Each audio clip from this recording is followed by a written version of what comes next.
Good morning. It is Thursday, the 9th of July. I'm Maeve McMahon and this is Europe Today. Your morning fix of European news and analysis, live here on Euronews. Coming up, in signs the US-Israel war with Iran may be entering a dangerous new phase, Donald Trump says the ceasefire is over. The US launched new strikes on Iran overnight and the conflict dominated the NATO summit in Ankara, where Donald Trump also met Volodymyr Zelensky and announced Ukraine will be granted a licence to produce Patriot missile interceptors. Also, EU finance ministers are gathering today as the IMF has issued a new report warning inflation could rise faster than expected. The fund points to higher energy and commodity prices driven by growing tensions in the Middle East. Meanwhile, as temperatures climb across northern Europe once again this weekend, new data confirms June was the hottest June ever recorded across Europe and the world's oceans.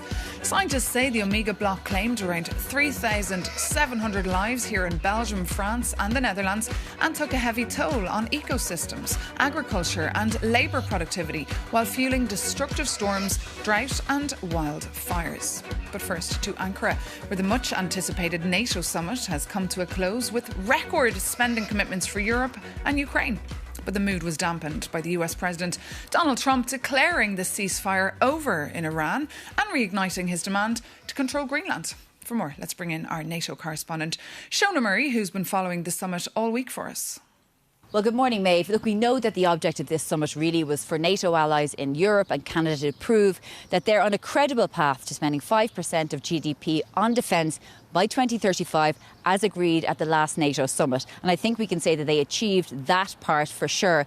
We saw at the NATO Industry Defence Forum, there was $50 billion committed to of new capabilities when it comes to submarines, aircraft, ammunition, interceptors, all very important to protect the European continent as well as the Arctic in the medium to long term. There was also this NATO drone edge, which is drones and anti-drone technology, which also includes the recruitment and training of pilots for use all across NATO territory. Very important at the moment because we see all these drone incursions taking place across the Baltics and Poland and other parts of NATO. In addition, we saw Donald Trump having a better relationship with Volodymyr Zelensky, the Ukrainian president, and appeared to approve the Ukrainians the licence to manufacture their own Patriot defence systems, which is very important in terms of the Ukrainian air defence.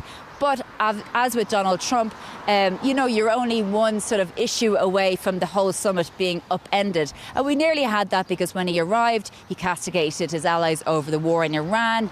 And he also made the comments that the United States would like to control Greenland over Denmark.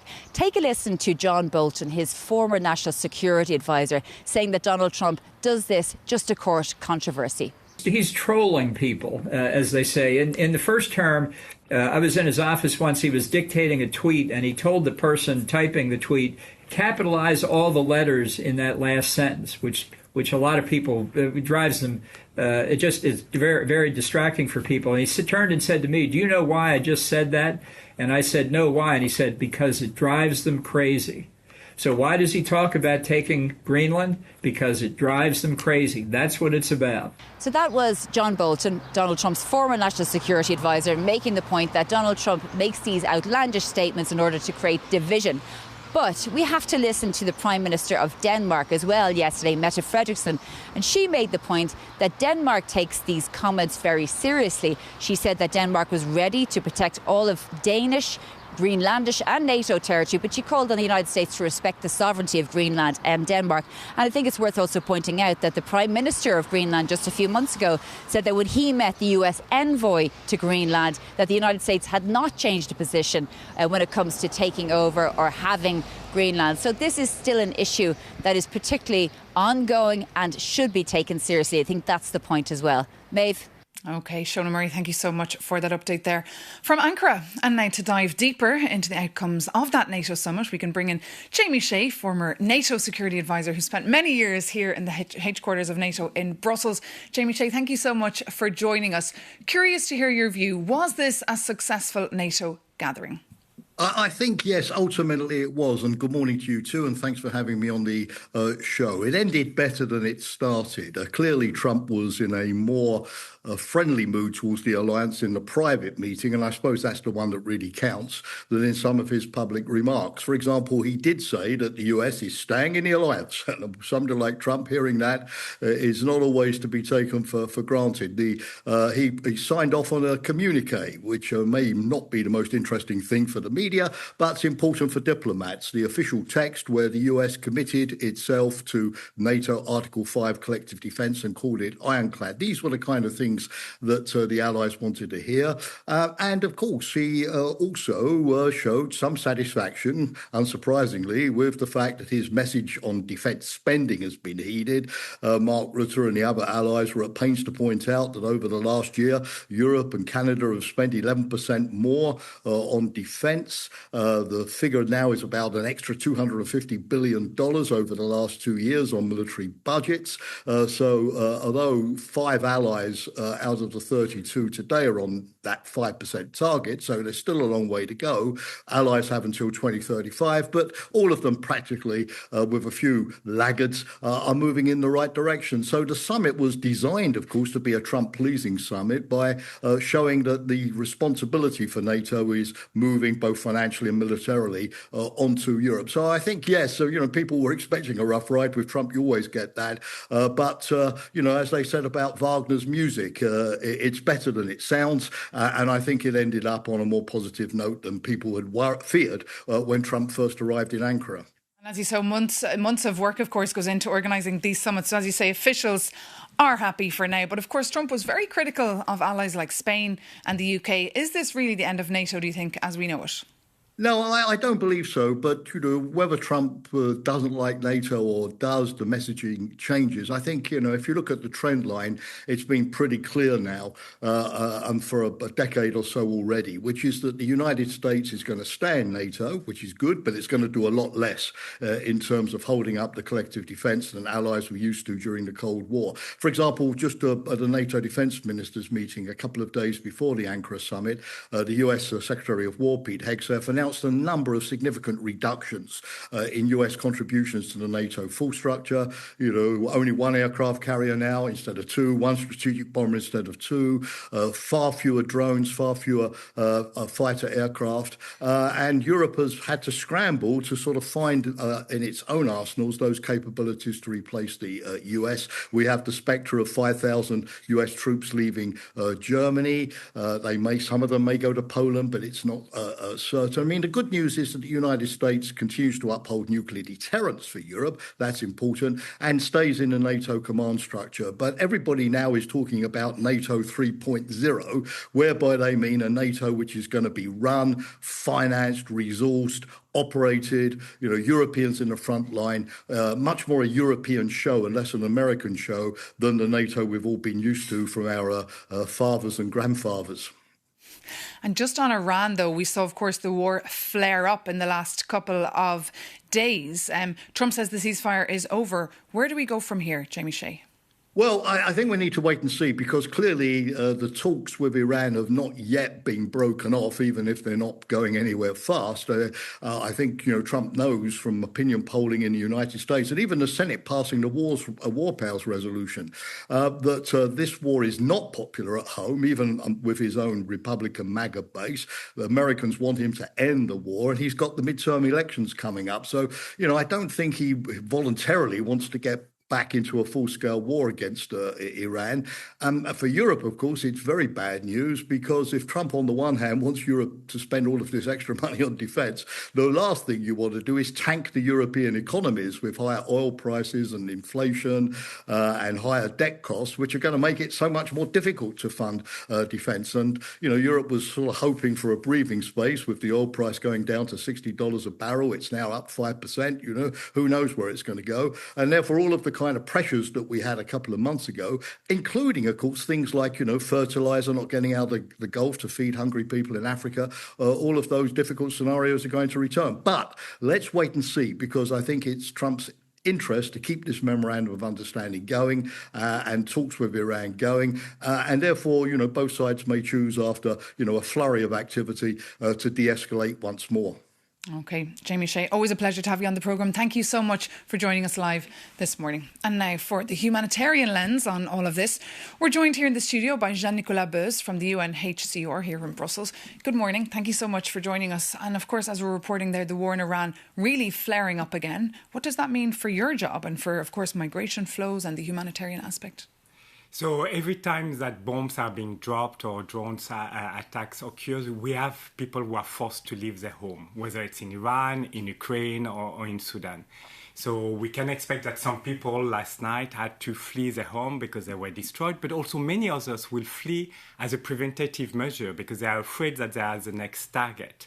What we saw in the case of Iran, specifically earlier this year, is that according to official figure, more than 1 million people were displaced, mainly to rural areas to avoid the urban center, which were targeted, but have no come back, except that for 150,000 families who have their house destroyed, they will not be able to come back. So that's where the humanitarian, UNHCR and others, have to step in to provide some support with the authorities in the case of Iran. And how are you providing that support when cuts are being, there's many cutbacks to your organisation? We're hearing as well Trump saying that the bombing could get, quote, much worse. Every time we have to make choice. We have to decide, we have to prioritize who we are going to help. Are we going to help the mothers with 3 children or the mother with 7 children? Are we going to help the elderly people who have no support? Every time it's a choice because indeed, over the last 3 years, the humanitarian partners have seen the budget put at their disposal by donor countries, the US, the European Union, the Gulf countries, really shrink to almost less than half of what we had 3 years ago. And the needs are continuing rising, so therefore we are unable to help everyone. And meanwhile, it's already 1 month since the EU's Migration and Asylum Pact has come into force. What has changed in your view? So we will see the test is really the implementation in every of the 27 member states. We will see whether it will make the decision faster, fairer, whether it will make the life of the decision maker easier and less costly for us, the taxpayer, because it will be a more rapid decision, but also whether the principle, the protection principle behind the asylum system in Europe will help. Are we going to continue not detaining people, or people who seek asylum will be systematically detained? Are we going to give them legal aid so they can navigate the asylum procedure, which are quite complex, or are we going to leave them alone, figuring out what needs to be done with appeal, which are very costly for us? So the test now is really in the implementation. And a big focus now, of course, on returns. And we saw technical talks take place recently here between officials from the Commission and the Taliban. What was your view of this encounter? So what we need to remind everyone is that a country may be in different phases. We're speaking about Afghanistan with the Taliban. We're speaking about Syria with a new regime and probably more hope for people to return. And we're speaking about Sudan, where the return is not possible because it's a dire situation with the conflict and famine increasing. What is really important for the European Union is to keep the principle that nobody shall be returned to a possible situation of harm. And the harm can come from different actors, from different situations. So before sending anyone to Afghanistan, Syria, or Sudan, we need to ensure that there's an individual assessment. Will this person be able to regain control over their life without being put at risk? Okay, Jean-Nicolas Beuz, thank you so much for coming into us here and being our guest on Europe Today. But now moving on to another story, the EU's anti-fraud wing, OLAF, has caught an international trafficking operation responsible for counterfeit condoms. They're untested, uncontrolled and unsafe. Jakob Janis has the story. It would be an easy topic to laugh at if it wasn't a matter of public health. Brussels anti-fraud investigators at OLAF just broke up an international smuggling group. And criminals try to slip their illegal cargo past European border checks using a bizarre disguise. They declared the shipments as children's toys to evade customs controls. But there was a problem because the boxes did not contain toys at all. The cross-border network distributed more than 200,000 counterfeit condoms across the continent. Smugglers targeted 3 specific nations as their main entry hubs: Romania, Serbia and Spain. And when the border teams intercepted the fakes, it turned out they all come from a single source in China. And the total black market value of this illegal shipment sits at over 200,000 euros.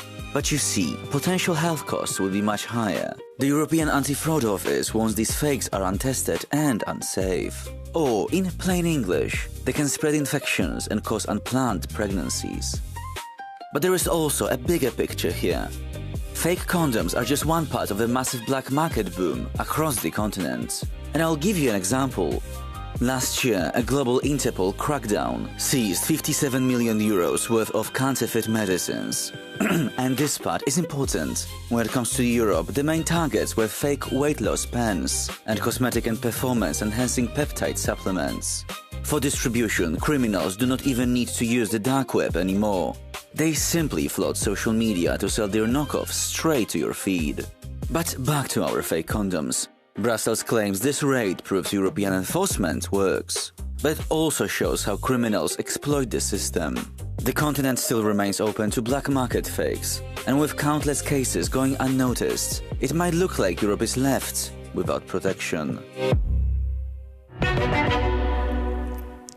Jakob Janis there. And now it's time for our World Cup segment.